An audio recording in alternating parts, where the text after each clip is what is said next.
अगर खूबसूरत गर्लफ्रेंड हो तो बेस्ट फ्रेंड संग बर्फीले पहाड़ पर मत जाओ। लोगन को देखो, उसके 28 साल के दोस्त ने उसे चट्टान से धक्का दे दिया। किस्मत से गहरी बर्फ ने उसे बचा लिया। टक्कर से वह बचा, पर उम्मीद जल्दी टूट गई। दूर चोटियों में फंसा वह बस मौत का इंतजार करता रहा। तभी अचानक एक रहस्यमयी बर्फीली आत्मा प्रकट हुई। उसका नाम टिया था।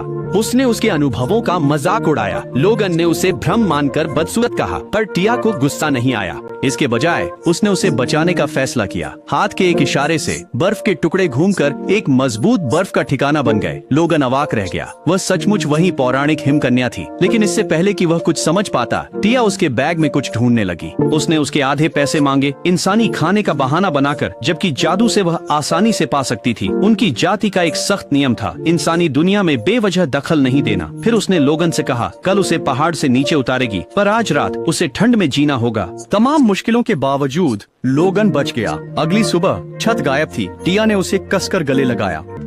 लोगन शर्म से लाल हो गया। फिर एक हल्की छलांग के साथ वह सीधे आसमान में उड़ गई। जाने से पहले टिया ने उसे चेतावनी दी, मेरे बारे में किसी को मत बताना। एक शब्द भी कहा तो मैं तुम्हें मार डालूंगी। लोगन ने वादा किया और टिया की मदद से वह सुरक्षित पहाड़ से नीचे आ गया। इस बीच लोगन का सबसे अच्छा दोस्त पुलिस के सामने रो रहा था। वह दोषी और परेशान दिख रहा था। कह रहा था कि उसे लोगन को न ढूंढने का पछतावा है। लेकिन तभी लोगन अचानक दरवाजे पर आ गया। दोस्त डर गया था। उसे लगा लोगन का भूत बदला लेने आया है, पर लोगन ने उसकी ओर इशारा कर पुलिस से कहा, इसी ने किया है। लोगन ने बताया कि उसे नीचे का रास्ता मिला और वह बच गया। पुलिस ने बाद में मकसद का पता लगाया। दोस्त लोगन की गर्लफ्रेंड पर फिदा था, इसलिए उसे चढ़ाई पर बुलाया, चट्टान से धक्का दिया और सब कुछ हड़पना चाहा।